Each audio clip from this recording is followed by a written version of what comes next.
I'm Roniel 1.0. I'm DaRon.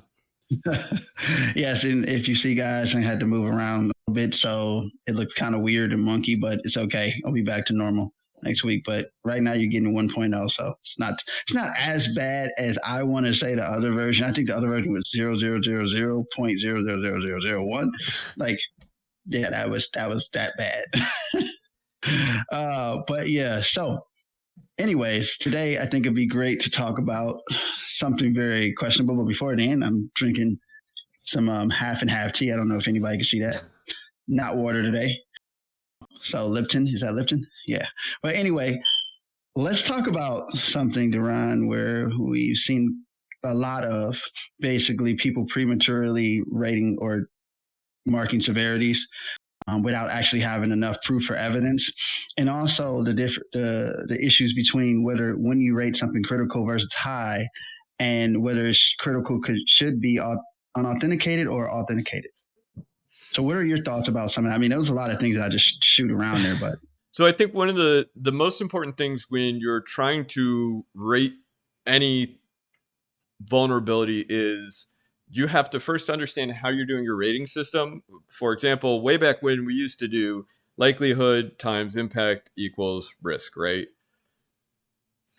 The standard for that has changed in that back then it was real fuzzy. You'd hear people say, okay, well, the likelihood of exploitation, and then it would be low, medium, high, and then the impact if it were compromised. And again, you'd have low, medium, high. Now, sometimes you would assign numbers to that and say, okay, the amount of damage would be $80,000 and no loss of life, no threat to mission, et cetera, that's low. And then you just adjust and you have the different rungs.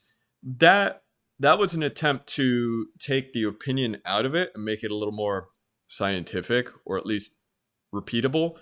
But the de facto standard now is the CVSS score, which effectively does the same thing, just it's a little more complicated. And I think one of the biggest mistakes that a lot of people make is they come up with a number in their head, a fuzzy number in their head, based on maybe what they're seeing or their feelings at the time when they first find it, and then they back the score into it. That's one of the most common things that I see. I don't know about you, but that's a huge mistake. yeah. You can't just come up with the severity in your head. That's why we have a calculator to do things, but you also got to take into account to the systems and what system you're on, the environment, what you can do with things before you even kind of go at a severity or a rating, and then you take that whatever you think and calculate that, and then that's how you get your ratings. But most people don't even like the CVSS score calculator, so it's like, and some people don't know how to actually calculate things the right way. So I actually find that one interesting because I have heard people try to attack the CVSS scoring. Some people say it inflates the ratings, and other people say it's confusing. Now, I know part of the problem is you'll have a lot of people who don't use the official calculator. The official yeah, calculator is really nice because it provides a lot of guidance. They have examples and a whole host of things. With regard to the rating inflation, I think part of the problem is that a lot of people were inflating their severities for a while. And so then you had this downward pressure, which was mostly erroneous, to bring down ratings where, oh, well, you didn't get remote code execution, therefore it's not critical. But remote code execution has nothing to do with whether or not it's critical. In fact, I could have remote code execution and it still not be critical. There's a lot that goes into it, right? yeah, because you might not be able to do anything with it. That's exactly right. Everybody wants to get an RCE, but that doesn't mean you have anything. And that's something people need to think about. Well, and to that exact point, part of the problem is whenever you find something, you have to make that rating based off of the needs of the system. And that doesn't typically happen, it would seem, at least not in many of the major commercial environments. Instead, people will just make assumptions, wild assumptions, or they'll have like a de facto standard for the integrity requirements, for example, of a system. But if I am working on, say, a tax return software, integrity really matters. Confidentiality really matters. Availability may or may not matter. It depends on which end I'm on and how close I am to April 15th, right? Yeah. Mm-hmm. Whereas if I were working on some system that maybe it's effectively a WordPress kind of system that just lets people blog, for the majority of the data you would extract from the system, the confidentiality requirements would be pretty darn low because it's supposed to be public anyway, right? Right. The integrity requirements may be a little, they're not as high as the tax return software, but they're certainly not negligible either. And the availability, that's going to depend. If I'm not a big name, who really cares if I go offline for a day or two, kind of deal. Our channel. Right. Yeah. Who would really give a shit? Yeah, right. No one would even notice. And that's okay. So that goes back to one of the key elements as a profession is you have to understand the data categorization. That's what NIST calls it, the data categorization. And you have to take what's called the system high watermark for each of the confidentiality, integrity, and availability requirements. And you use that then to say, okay, this is a tax return software, so I really care about confidentiality and I really care about integrity. So if my finding impacts either of those two things, then my finding is worth significantly more. If my finding impacts confidentiality on that blogging software, assuming you're not getting the person's credentials to write to the blog, it doesn't really matter.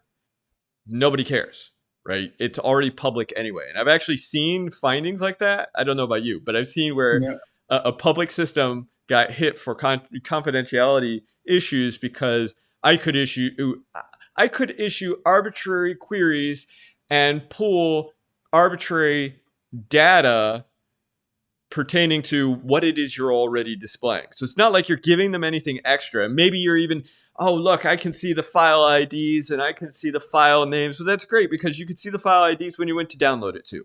So you didn't do anything. You didn't get anything. It'd be different if it wasn't public. Right. That's exactly right. But if it's public, it's fair game. Everybody can see it. That's exactly right. How is it confidential? Right. So one of the first things, at least to me, is whenever I have a finding. So you know the concept of flash reports, right?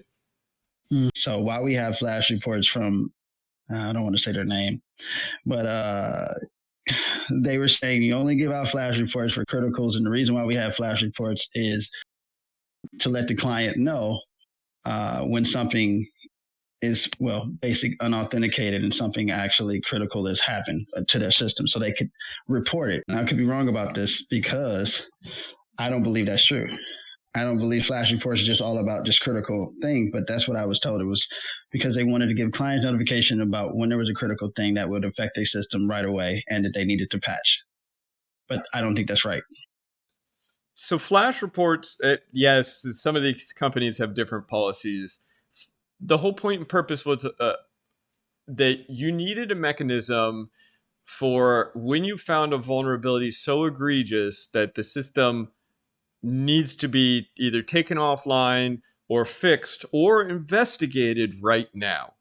If, for example, I were doing an engagement and I noticed what appeared to be signs that the system was compromised, that would result in a flash report followed by work stoppage, because you don't want to taint the evidence. If I, when running an engagement, found, for example, that I could bypass critical access control mechanisms, and by this I don't mean critical as in the severity, I mean critical as in key components of the access control mechanisms for the application, it may only be a high, but you'd probably issue a flash report because it's an important finding that they need to know about so that they can make a proper decision as to whether or not the system needs to be taken offline immediately while they fix the issue. That was the point and purpose of the flash report. Well, also then you have somebody, if that is the case, somebody could be doing that now. Somebody could be accessing or bypassing access controls Right. while you're still online. Yes. So if you didn't take it down, then you could get compromised right away. But who's to say they didn't get compromised already? Right. So right. And that was one of the big key purposes of flash reports. They're heavily used. I would say some places overuse them and some places underuse them within our industry. Some places, they want a flash report on anything that's critical. And that's not necessarily the right call, because I can have something that's critical, but that probably isn't being exploited or going to be exploited actively in the wild. If it's an internal system that doesn't see the light of day, that I can go through and execute arbitrary methods on it through, say, insecure reflection, probably doesn't warrant a flash report. Whereas if it's a public system, it's still a critical. It's a critical either way. But this one probably would warrant a flash report from the perspective of someone might come across the system in this time. But if it's a small, hardly used application, that may be a different story. If it's a custom application, an actual application, not a website, definitely probably not a legitimate reason for a flash report. Yeah, I was told also that, that we don't do, depending, I guess, as a company by a company basis, that we don't send out flash reports for highs. Yeah, see, again, you could have a high, you could even hypothetically have a medium that gets a flash report just because whatever it is, it's so egregious. But I think part of the problem is a lot of this is not standardized within the industry, and a lot of clients like it that way. They'll sit there and they'll ask you to give them flash reports for, I had one that wanted flash reports for everything that was medium and above, right?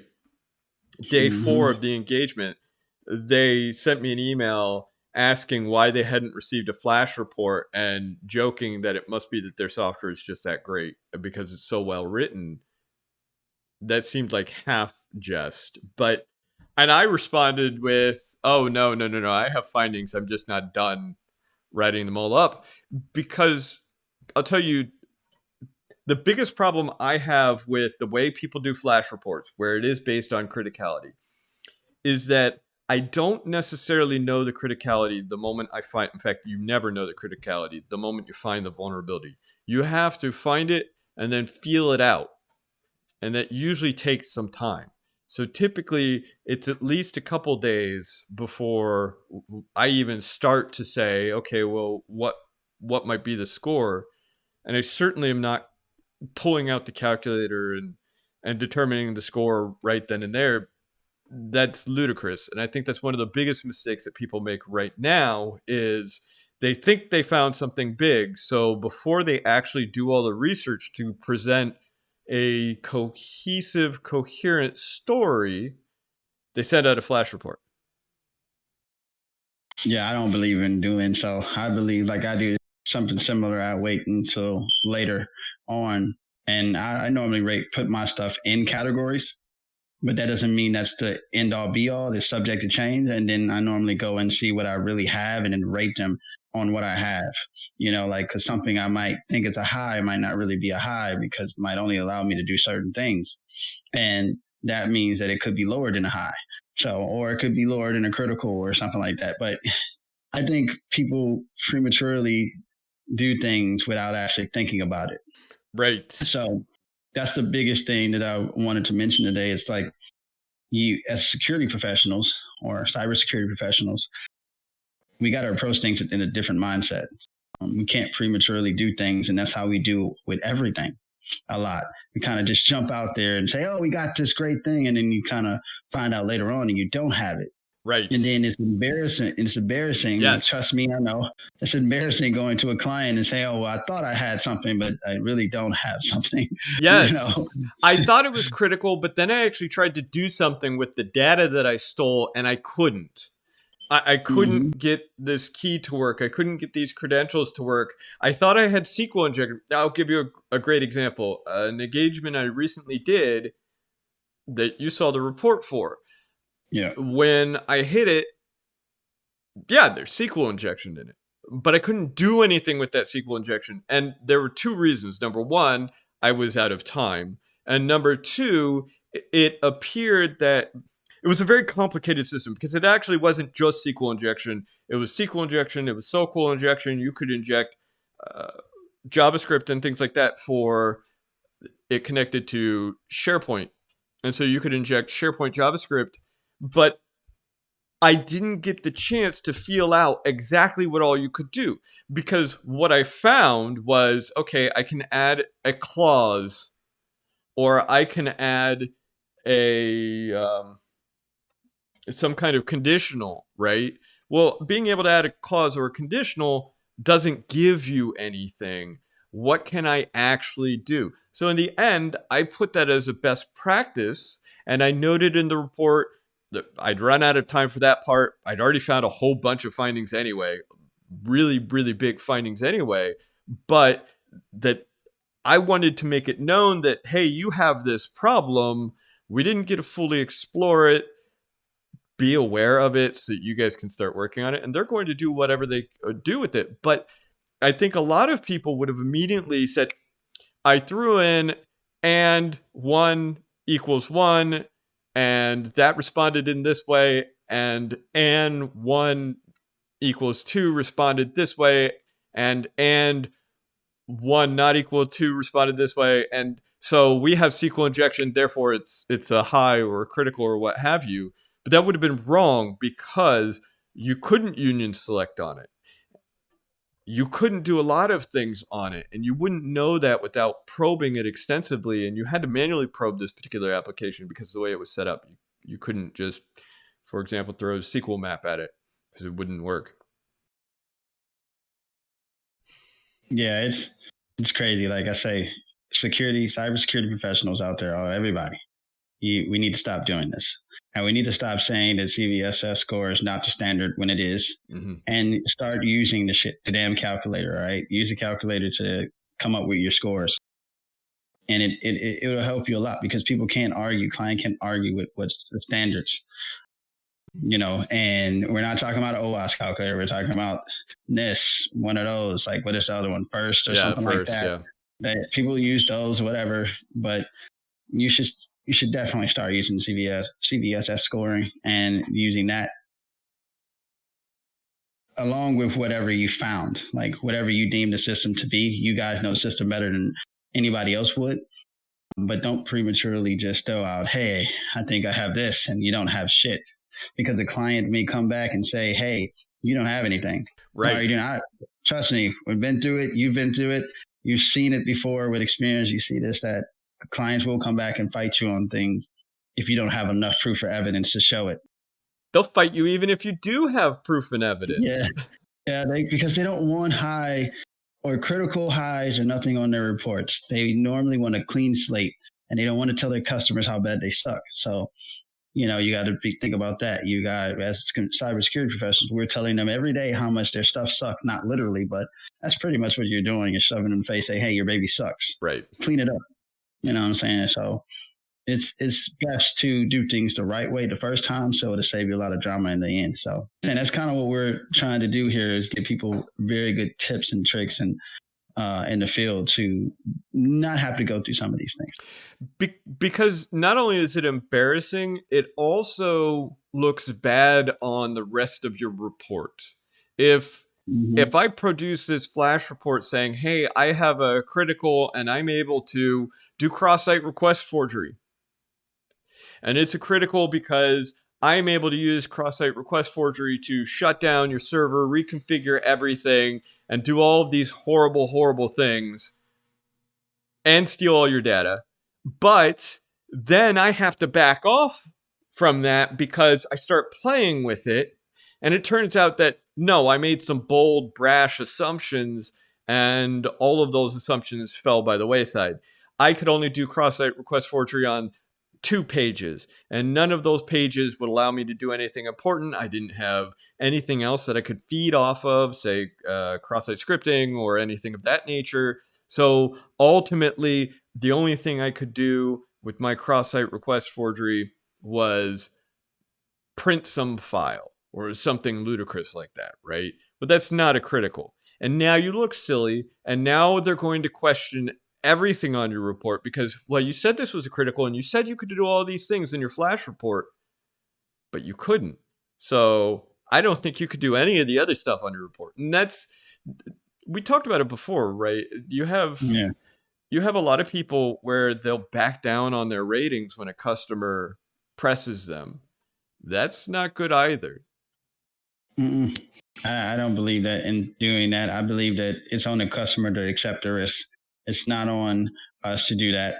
Whatever we found is what we found. The report is the report. Findings are the findings. Unless there's some type of false positive there, the findings are the findings. If you have the evidence and you have everything correctly done, and it should be correct before it gets out of QA. But if it's not, or if it is, then you should be good, and you shouldn't be backing down on that, because if you allow the client to bully you, then they're going to do that every time. And you're going to you've already gave them that door, that opening to come in and bully you every time and say, hey, we don't want this. We want this taken off. That's not no, you paid for us to do a service, and you're going to get a service. And it's not on us to take off things that you don't want. Yeah. Just because you don't want it, even if it's valid. Right. They don't want it because it's valid, but we don't want this. Right. We don't like it. It makes us look bad. It's like bribing somebody and saying, hey, I would bribe you, take this off. Please take this off. Or trying to blackmail in some way. Like, I don't know. Like, been people who threatened to leave places because they were pissed off of having severity or ratings or some type of vulnerability on their stuff that they didn't want on there. Yeah. Like, that's not good. And I think that as consultant and consulting firms, they should start looking into that and saying, hey, you stick up for yourself. Like, say, hey, this is what we believe in. This is what we found. And it's not on us to take these things off. It's on you guys. You can accept the risk or not, because they can literally take that report, put up what they want or take it off or whatever. They don't have to have it on there. Yeah. It's on them. Like, you accept it or you don't. But, to basically say that it's not valid is bullshit when you have it there. Like, that's some bullshit shit. But hey, like I said, with experience, when new people coming in, you'll kind of start to see what we're talking about, some of the issues, and clients always come back and combat. They're combative about everything. Doesn't matter how good you is, who you are. They're always trying to get away with something. And like I said, you just got to stand your ground, have sufficient evidence, and do your due diligence, and not prematurely do things, and it'll be great. That's right. And that's why we do the CVSS score, because you give them the string, and the only thing they can do is argue with the string that you gave them. Yep. If you've done it right. If you've done it right. That's right. Yes, if you've done it right. If you didn't do it right, then there could be a lot of arguments there. Like I said, you learn the proper fundamentals to do things correctly, and you'll be okay. Yeah. But again, these are tips and tricks of what we've been through as a consultant, and why something should be a critical and when it should be a high, and how you should go about rating these things, and what's the standard to doing so. So again, do not prematurely send flash reports or rate a severity when you don't know what you have. Okay. Yeah. Do your homework. Yeah. It will save you a lot of time and arguments. But with that being said, this is our time. I'm Roniel. I'm DaRon. And if you haven't already, please like, comment, and subscribe to our channel for more episodes like this one. And to the next time. Have fun.